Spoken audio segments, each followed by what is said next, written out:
I've got some troubling news about England's royal family. The room had been prepared for a dignified family presentation, not a royal rupture. Yet the instant Catherine declared that the Queen Mother's sapphire brooch had been personally left to her, every conversation stopped. Queen Camilla stared across the table, waiting for someone to challenge the claim. No one did. Then, without touching the brooch or offering a farewell, she pushed back her chair, turned toward the doors, and walked out. Before we go deeper into what this really means for the royal family, make sure to subscribe so you don't miss a single update. Charles remained seated, as silence tightened around Windsor Castle. Senior royals had gathered privately to review pieces from the late Queen Mother's collection.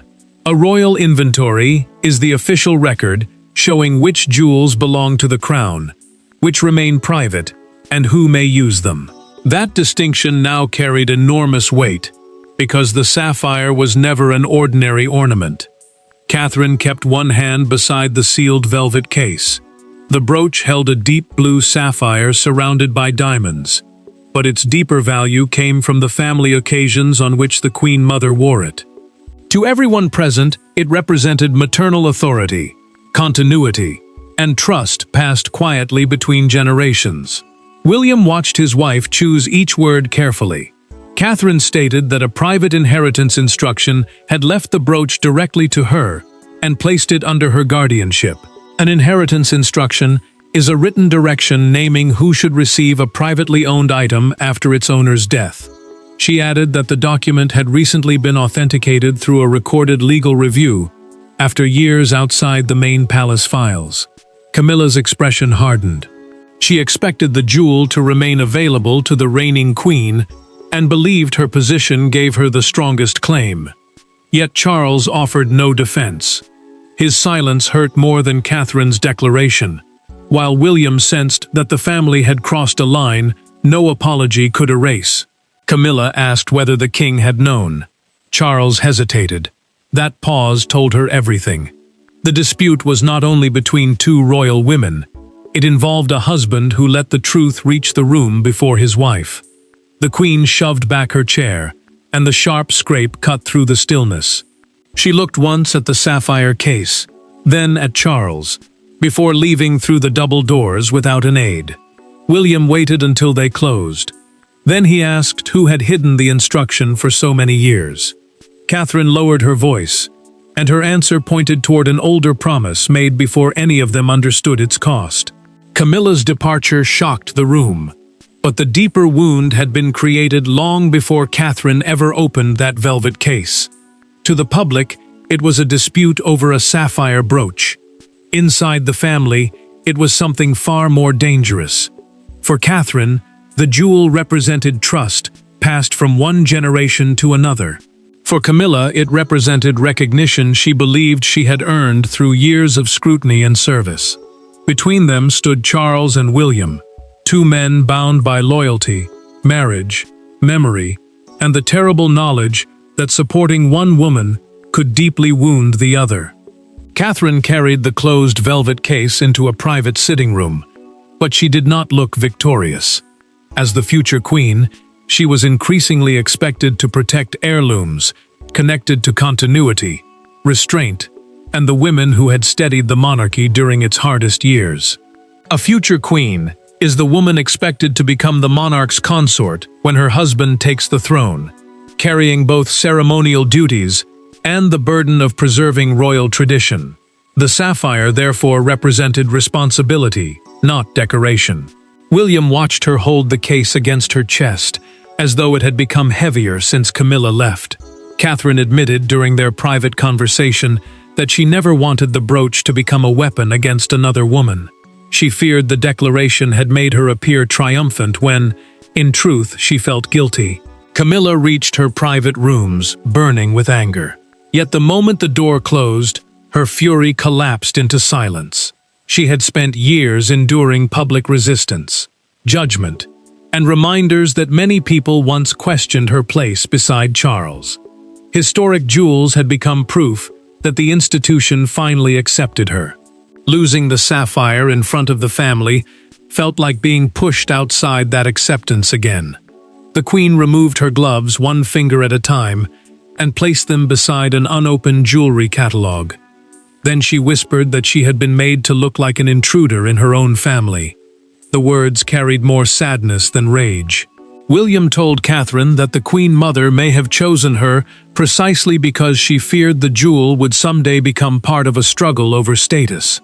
A private royal heirloom is an item owned personally by a family member rather than by the crown, meaning its owner may choose its recipient without following the order of rank.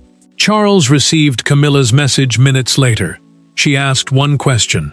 Had he known Catherine's claim would be announced that afternoon? The king read it twice but did not answer. His delay deepened the wound.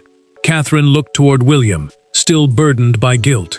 He reminded her that respecting a final wish was not cruelty. Meanwhile, Charles summoned the keeper of the royal collection, the official responsible for recording and protecting historic royal objects. What the monarch learned next exposed the first sign that someone had deliberately allowed Camilla to believe a promise that may never have existed. The conflict was no longer about who wanted the sapphire most. It was about who had been told the truth and who had been allowed to believe a lie. Every royal rupture has a point of no return. This one began during a quiet conversation at Clarence's house, years before the brooch appeared on Catherine's table.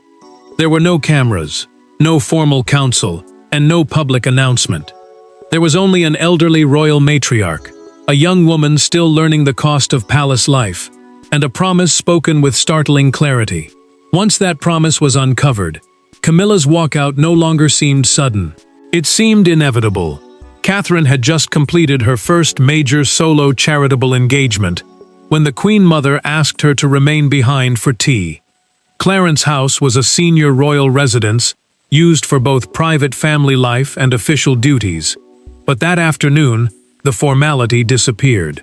The older woman dismissed the aides and studied the younger royal with the patience of someone testing character rather than manners. The Queen Mother had watched Catherine endure criticism without striking back. She had seen her listen before speaking, carry pressure quietly, and protect William without trying to control him. Those qualities mattered, because the sapphire brooch belonged to her private collection, not to the crown. Private royal property is owned personally, allowing its holder to decide exactly who receives it, instead of passing it automatically to the reigning monarch. Catherine froze when the matriarch mentioned the jewel. The older royal told her that the sapphire should one day belong to the woman who would protect the family without trying to dominate it. Overwhelmed, she refused to discuss inheritance and insisted she had not earned such trust. The Queen Mother reached across the table and took Catherine's hand. She explained that the promise was not a reward, it was a responsibility. The brooch would test whether its future owner could carry history without using it to overpower others. Years later, Charles casually told Camilla that the sapphire would probably remain available to the Queen of the day. He believed his own words. She believed them even more. That careless assurance planted the expectation that would later explode at Windsor. A trusted former equerry quietly removed the written instruction from the normal inventory process. An equerry is a senior royal aide trusted with personal duties and sensitive family matters. According to his documented account, he feared the instruction would be challenged once titles changed and competing claims grew stronger.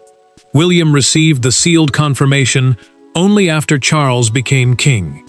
The prince read it alone, stopped at the line naming Catherine, and slowly set the letter down. His father's assumption directly opposed the Queen Mother's written wish. The final note carried one warning. If anyone disputed the brooch, the truth had to be spoken before the entire family. That condition forced Catherine to make her claim in front of Camilla, and ensured the Queen could never be protected from the shock. That hidden instruction did not merely decide ownership, it ensured that when the truth emerged, no one could escape the confrontation it would cause. Camilla did not remain behind closed doors for long. Before the evening ended, she demanded that Catherine meet her privately. No secretaries, no senior courtiers, no carefully prepared palace language. When the princess entered, the queen was standing beside an empty fireplace, with the Sapphire's inventory photograph resting on a table. Her opening words were quiet, but they struck harder than anger. "You could have told me. Instead, you chose to humiliate me." Catherine closed the door behind her and felt the full weight of the room. Camilla had chosen a smaller Windsor sitting room because she wanted the matter settled before staff began choosing sides. A royal courtier is a senior palace official who helps manage duties, schedules, and private household affairs. Once those figures divided themselves between two royal women, the dispute would become almost impossible to contain. William had urged Catherine not to go alone. The prince feared that pain would overpower reason, but she insisted that refusing the meeting would turn a private inheritance wound into a permanent family feud.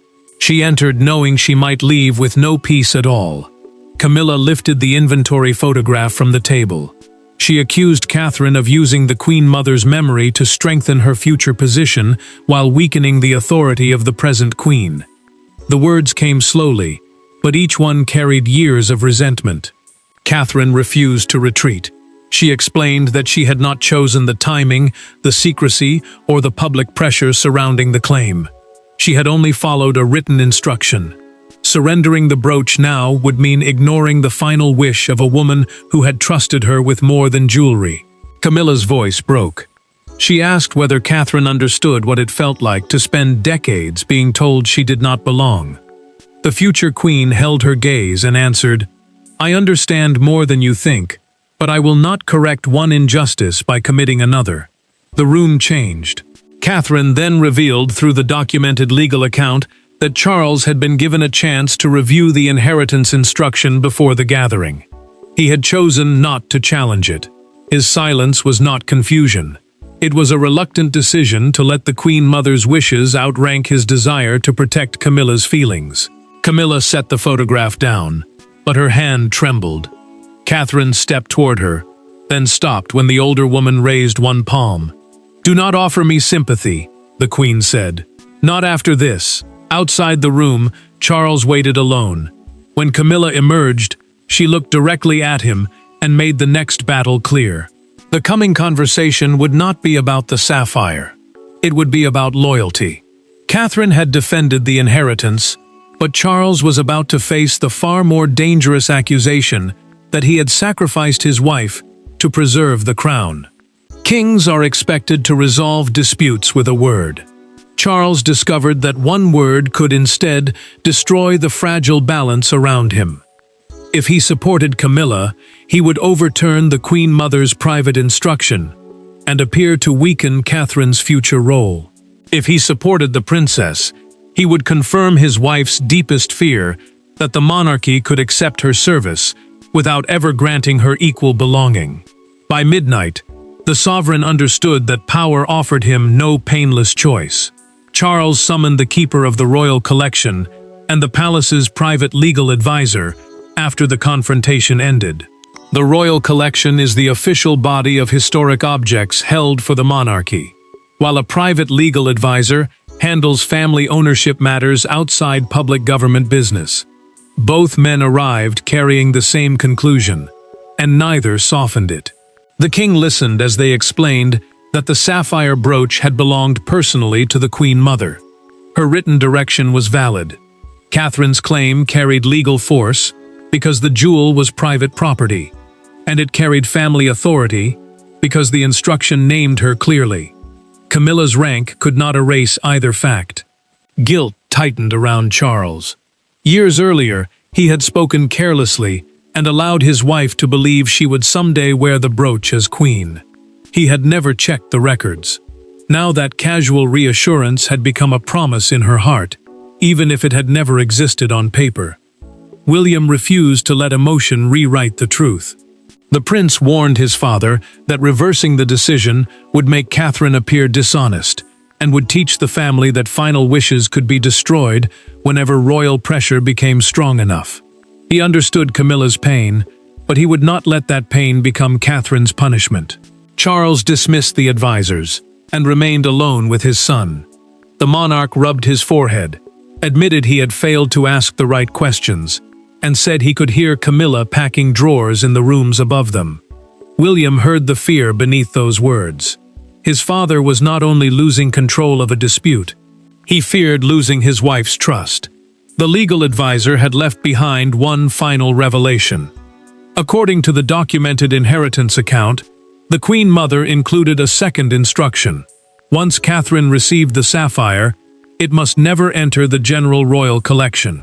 That clause proved the older matriarch had expected a future challenge and had protected the jewel from being claimed by title alone. Charles removed his glasses and placed them beside the document. Then he told William that the inheritance would stand. The king wrote Camilla a short note himself, accepting responsibility for misleading her and refusing to blame Catherine. The message never reached her in time. Staff discovered that Camilla had cancelled 2 joint engagements and ordered her personal jewelry cases removed from the Queen's dressing suite. The king had chosen to uphold the promise, but Camilla's answer would not come in words. It would come through absence. The next morning, the palace attempted to continue as though nothing had changed. Breakfast was served. Briefing folders were arranged. Cars waited beneath the entrance arch.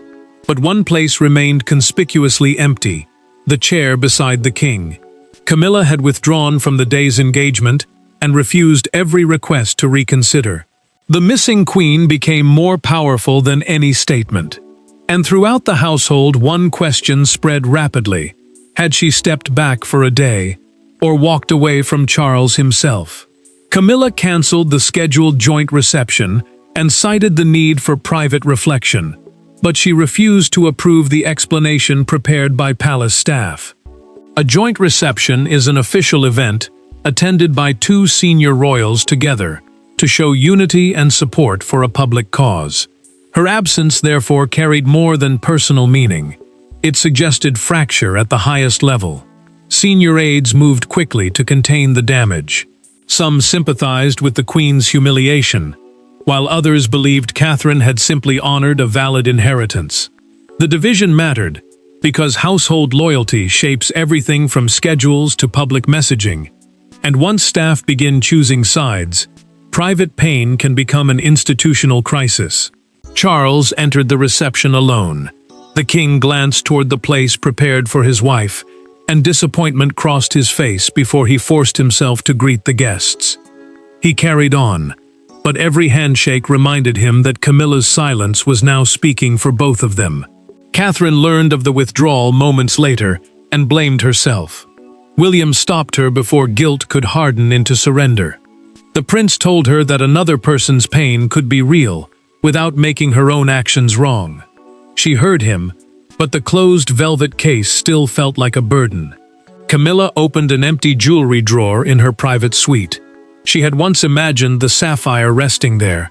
Instead, she shut it slowly and told her dresser that no royal title could protect someone from being reminded she came second. The queen repeated the words quietly, as though admitting them hurt more than the public insult. A senior aide then discovered that Camilla had requested a full review of every personal jewel she brought into the marriage. The review was an official list separating privately owned pieces from objects used for royal duties. That request suggested she was preparing to draw a hard line between herself and the institution. Charles received his handwritten note back unopened after the reception. 4 words appeared on the envelope in Camilla's hand. "You made your choice." The monarch turned it over, then placed it inside his jacket, rather than allowing an aide to remove it. That evening, Catherine made her own decision. She would not wear the brooch publicly until she spoke to Camilla once more, without rank, lawyers, or Charles between them. The sapphire had divided the household, yet Catherine now believed the only way to end the conflict was to stop speaking as a future queen and speak simply as one wounded woman to another. No aides arranged the meeting. No official record was created. Catherine crossed the corridor alone and found Camilla seated beside a darkened window, still wearing the clothes in which she had left the family gathering. For the first time since the dispute began, neither woman spoke as a queen. Catherine placed the unopened sapphire case on a table between them and said she had not come to surrender it. She had come to explain why keeping it frightened her. Catherine had refused to involve William or Charles. She knew their presence would turn private pain into a contest between two royal households, each defending its own future. A royal household is the group of aides, advisors, and staff who support a senior member of the family. Once those circles entered the room, honesty would disappear behind loyalty. Camilla had agreed reluctantly. The Queen expected either an apology designed to restore palace unity or an offer to return the brooch. She was prepared to reject both. What she was not prepared for was fear. Catherine admitted that the sapphire felt less like a victory than a warning. As William moved closer to the throne, every choice she made would carry greater weight. The jewel reminded her that one day she would be expected to protect history, family, and public trust, while knowing that even the right decision could wound someone standing beside her. Camilla listened without interrupting. Then she confessed that seeing the case in Catherine's hands had awakened every old fear she carried. Years of service had not erased the feeling that she might be tolerated rather than embraced. The Queen said the brooch seemed to confirm that another woman would always inherit the trust she had spent years trying to earn. Catherine leaned forward. She explained that the Queen Mother's choice was not a judgment on Camilla's marriage, title, or work. It was a specific responsibility placed on one person, and refusing it would not heal the past. It would only betray the woman who made the decision. The princess then revealed through a private written request to the royal collection that the brooch would remain secured for 1 year. No public appearance, no ceremonial display, no triumph. She would not allow the jewel to become a weapon. Camilla finally admitted the truth. She had never possessed a written promise.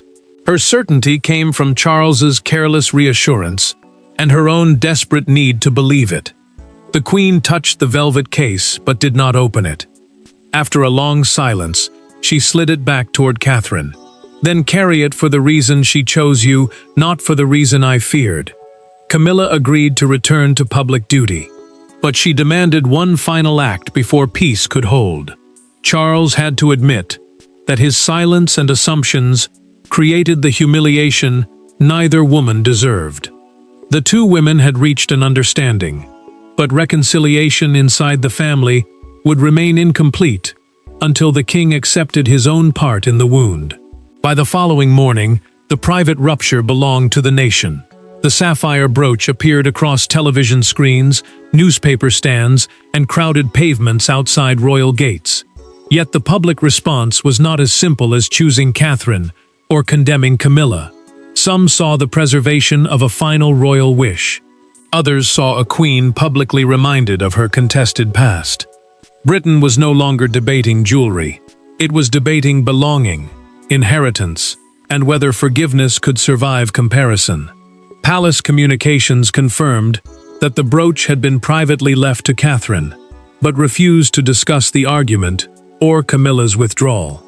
A palace communication is an official statement released to guide public understanding without exposing private family details. That careful wording only increased suspicion, because silence now seemed to hide a deeper fracture. Broadcasters framed the story as a clash between the present queen and the woman expected to follow her. That comparison placed new pressure on Charles, who knew the monarchy depended on visible unity. A family disagreement could be survived. A public contest between two royal generations could damage trust far beyond the palace. William watched the coverage grow sharper by the hour. The prince feared Catherine would be portrayed as cold and calculating, while she worried that Camilla's decades of insecurity were being reduced to a cruel headline. Both understood that public sympathy could become another weapon neither woman had chosen. A national newspaper captured the crisis in one brutal image. Its front page showed the empty chair beside Charles beneath the words, "The Queen who walked away." By noon, crowds gathered outside Buckingham Palace, holding photographs of both women, rather than banners against either one. The public was divided, but the anger had begun to soften into something more human. A respected royal broadcaster then explained the second clause during a recorded television analysis. The Queen Mother had ordered that the sapphire never enter the general royal collection, meaning it could not be claimed later through rank or position. That revelation proved Catherine's ownership had been deliberate and protected from the beginning. The palace soon announced that Camilla would accompany Charles to the following day's service. It said nothing about whether Catherine would attend. It said even less about the brooch. Camilla watched the coverage privately with the king. She told him she would return, because disappearing would allow humiliation to define her. Charles finally apologized without defending himself, without blaming tradition, and without hiding behind the crown. The Queen listened, then said his apology mattered only if his actions matched it. Catherine prepared for the service in silence. Before leaving, she made one final decision about the sapphire one, that would determine whether the day ended in rivalry or reconciliation. The nation expected a public display of victory, but Catherine was about to use the sapphire not to claim power, but to redefine what royal inheritance should mean. When the royal family arrived together, every camera searched for the sapphire. Catherine wore no brooch. Camilla walked beside Charles, not behind him, and the king did not release her hand until they reached the entrance. In that restrained public moment, the family delivered its answer. The inheritance would remain untouched. The queen would retain her dignity, and the monarchy would refuse to turn one woman's final wish into a permanent war between the women who followed her. Catherine had kept the brooch secured, honoring both the Queen Mother's written instruction and her own promise not to use it as an immediate symbol of victory. A memorial service is a formal ceremony held to honor the life, duty, or sacrifice of someone who has died. That setting mattered because the sapphire had always represented more than status. It carried memory, responsibility, and the silent weight of women who had served before either of them. Camilla resumed her duties beside Charles, making clear that her walkout had come from personal hurt, not rejection of the monarchy. Before the service began, Catherine approached her privately and thanked her for returning. The Queen answered that staying away would have allowed pain to make the final decision. She would not let humiliation write the ending. Charles then faced both women without advisors around him. The king apologized for speaking carelessly about an inheritance he had never verified, and for remaining silent when honesty was urgently needed. He admitted that his assumptions had wounded Camilla and placed Catherine in an impossible position. Neither woman interrupted him. This time, he did not hide behind rank. After the service, Catherine opened the sapphire case in Camilla's presence. She did not lift the brooch. She did not put it on. Instead, the princess asked the queen to help choose the first future occasion on which it should be worn. Camilla studied the jewel for a long moment. Then, she recommended a memorial event honoring royal women who had carried public duty through private hardship. Her choice changed the meaning of the sapphire. It would no longer stand as proof that one woman had been preferred over another. It would represent endurance, shared across generations. William understood what Catherine had achieved. The prince saw that her restraint had strengthened her future authority more than any public display could have done. She protected the inheritance without crushing the woman who believed she had lost it.